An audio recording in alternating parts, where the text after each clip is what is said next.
welcome to Midlife Magic, a unique channel for unique women. I'd like to start today with a simple grounding technique, and I recommend it in anytime you're doing some mindful type work. So there's two options. One is to imagine that your legs are like the roots of a tree and they're going down into the earth, grounding and anchoring and ensuring that you are completely solid. Another favorite is to use a crystal. And you would just hold the crystal between your hands, bring it to heart center, and then visualize that you are as strong and as grounded as that crystal. Take a few moments to do that now and just be in the present moment. Whatever's been happening today, just let it go. Let's concentrate on where we are today, right now. So today's topic is rose quartz.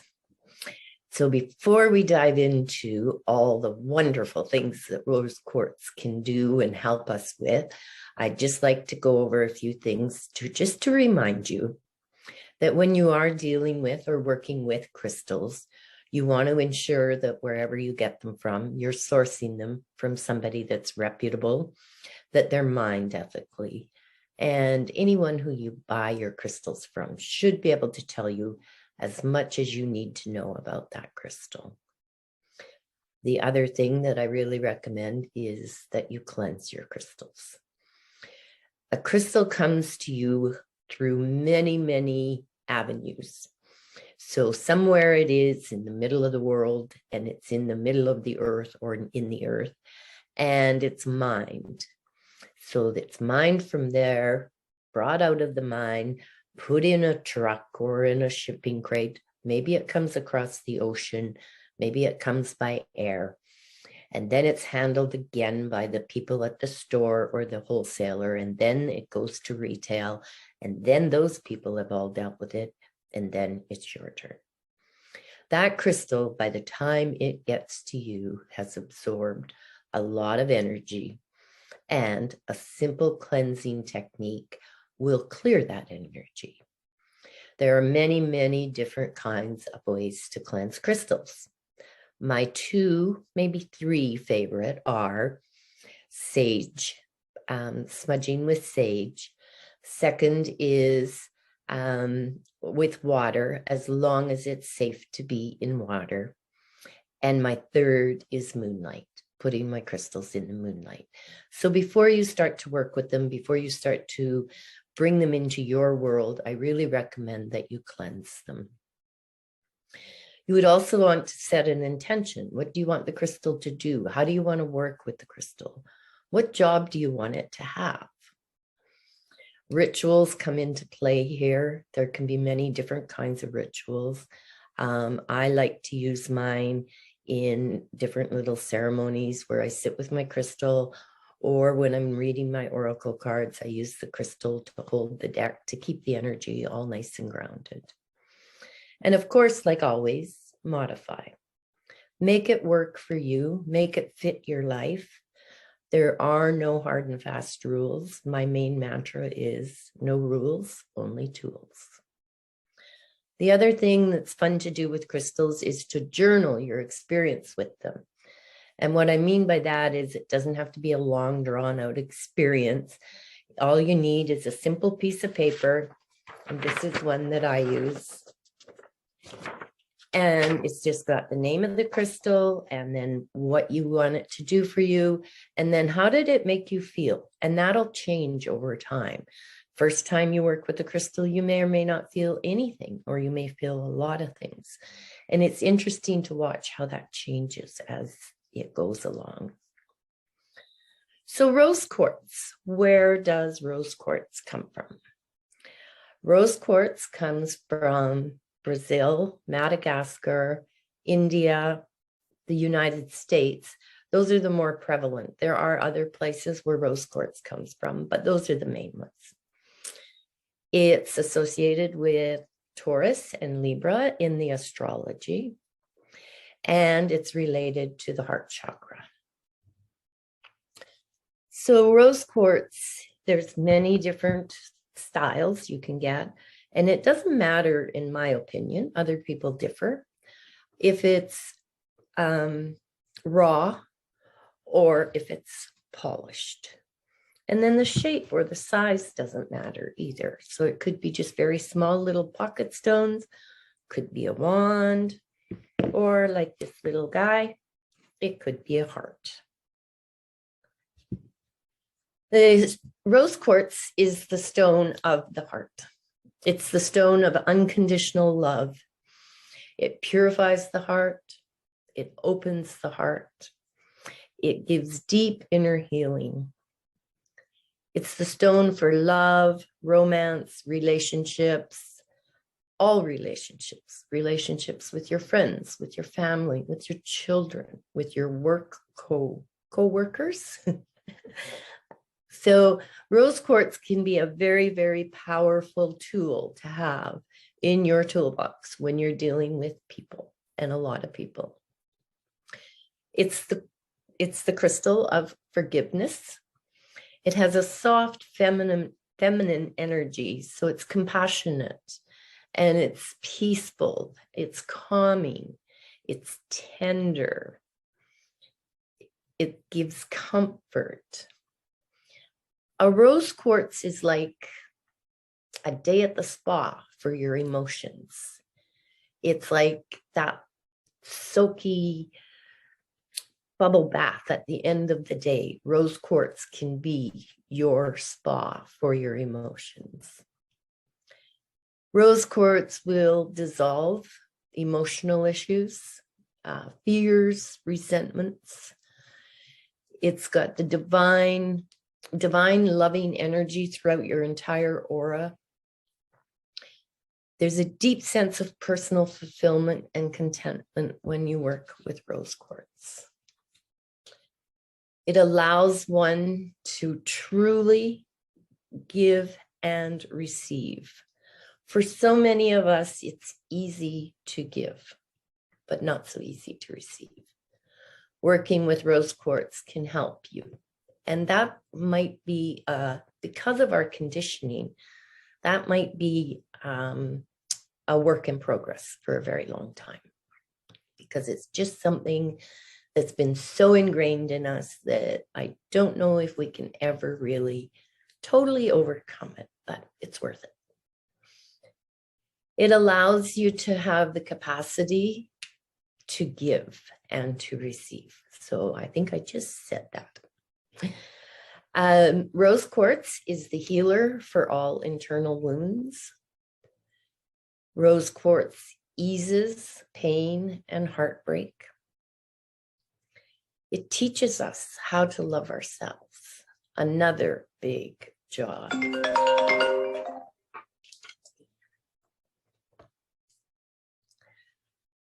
It encourages the nurturing of our own hearts and souls. It magnifies creativity and imagination. It helps with fertility. So for people that are wanting to conceive or have a baby, or if they're pregnant, it's a great stone for healthy babies, healthy pregnancies.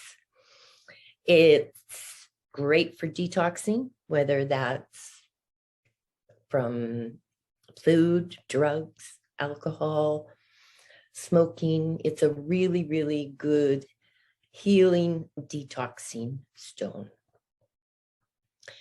And it's helpful with midlife challenges. So what can we do with rose quartz, and how can we do it? There's so many things that it's good for, but if you aren't really familiar with the whole world of crystals, what can we do?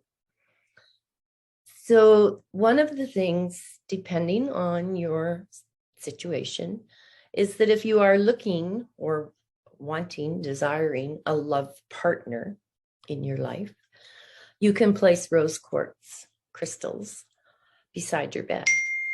You will want to place them on both sides of the bed. Otherwise, you will attract love to only one side of the bed. You can bath. So rose quartz is a Mohs hardness of 7, which means it's great to go in the water. So you can place them in your tub and just relax. Put your Epsom salts, your essential oils, and your rose quartz all in the tub. Great for relaxing the muscles, great for any kind of emotional stress, headache kind of things. It'll help to alleviate that. Another great way to work with rose quartz, because it is related to the heart and to the heart chakra, is to wear a pendant around your neck so that the pendant is near your heart. If you aren't able to wear the pendant or you don't have one, then get a really tiny, well, depends, but mostly tiny, polished stone, and you can wear it or carry it in your bra. The reason I say go polished is because the raw stones can be a little bit scratchy. So, what else? Then just sitting with your rose quartz and really just however works for you, just kind of feeling the stone, looking into it, putting it to the light, seeing the different inclusions, watch for the little rainbows, watch for the messages, and really kind of connect deeply with your stone. I mentioned the bath. Another one that is really quite cool is a body layout. So that's quite simple. You would just lay, and then you can place the rose quartz around the body, or you can place it right on the body. So it's really good around the neck and the throat area, definitely around the heart. And if you have areas where you've got pain, you can actually place the stones right on that part. It takes a while for it to start to work, and it takes a while for your crystal to get to know your energy and you to get to know its energy. So there's the body layouts. The other things that you can do with your rose quartz is to have them in different spaces in your home, in your rooms. I have mine in my living room to just bring all that gentle energy in, so that anybody who meets there would feel the energy and be really, really, it just helps to calm, it helps to relax, and it just brings in this nice, gentle energy. You can also get prisms that you can hang in the windows. Those are great. And the sun, it doesn't give you the same rainbow as a clear quartz does, but it gives a really pretty reflection. And then that with the light from the window, and it amplifies that energy throughout the home. Excuse me. Crystals, rose quartz, as we talked about, is the crystal of love, forgiveness. So if you have parts of your home that are maybe disturbed or disrupted, or maybe a piece of furniture that there's been issue around, just take a little tiny rose quartz and tuck it under the cushion. You can also tuck it under between the two mattresses. And again, I recommend, if it is love you're looking for, then you want to do it on both sides. You can also use rose quartz as for lack of a better word, I was going to say like a paperweight, but I didn't mean paperweight. So use it with your oracle cards or your journals to help infuse that loving energy into the pages or into the cards.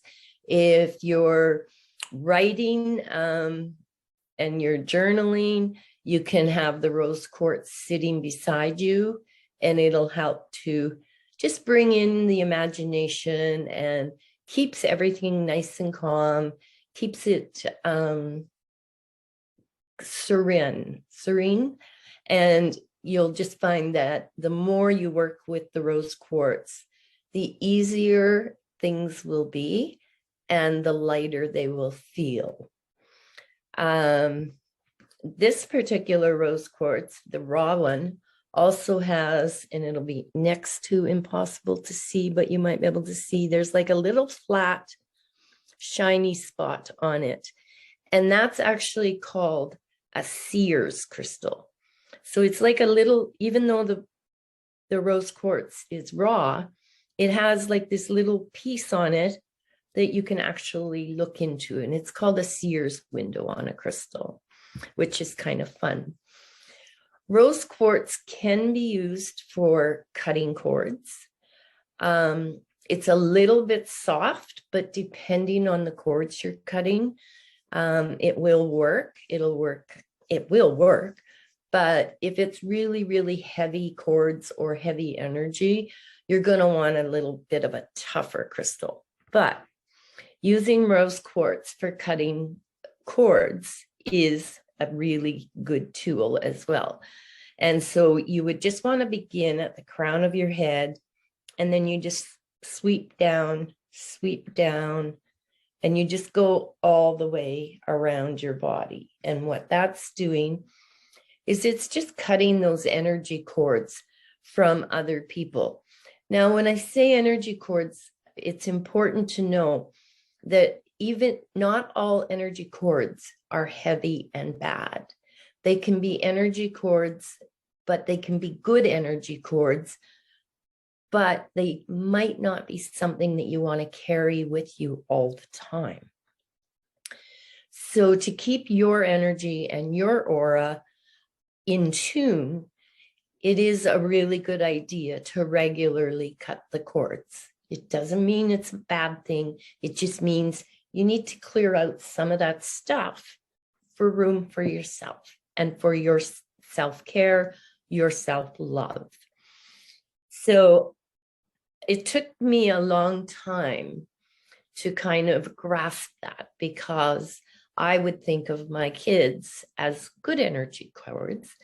And then when it was time for me to think about cutting that cord, I'd get this crazy mom guilt stuff going on that, you know, you shouldn't want to cut your cords from your kids. Well, that's not really what it means. It actually means that you're freeing yourself up to be more open, but you're also freeing up their energy for them to experience life more and to be more open. So it's just a really cool way to kind of deal with the energy that surrounds us, and especially now. So if it is fairly light energy and it's loving energy, but it is still a cord, definitely rose quartz. And it doesn't have to be a wand. It can be any rose quartz. So you're just cutting the cords. If it is a heavier and darker and more negative energy, then you want to go for the big boys like black kyanite or black tourmaline. Selenite can work as well, but the blacks are your go-to for very, very heavy energy. So today I just want to give you a little mantra, and that is, I give myself permission to take time for myself. And I think that is something that we all need to kind of pay attention to. And the idea of I give myself permission, I think opens up a whole bunch of possibilities for us to explore so many more things. Instead of us feeling guilt about self-care, we're giving ourselves permission to do so much more and be so much more. So I think that is it for my rose quartz. I encourage you to take one tiny, bold step today, tomorrow, this week, and next week, and throughout the rest of your life. I'm excited for you and your future wins, and I look forward to seeing you next week to share more tools, celebrations, and inspirations. Crystal love.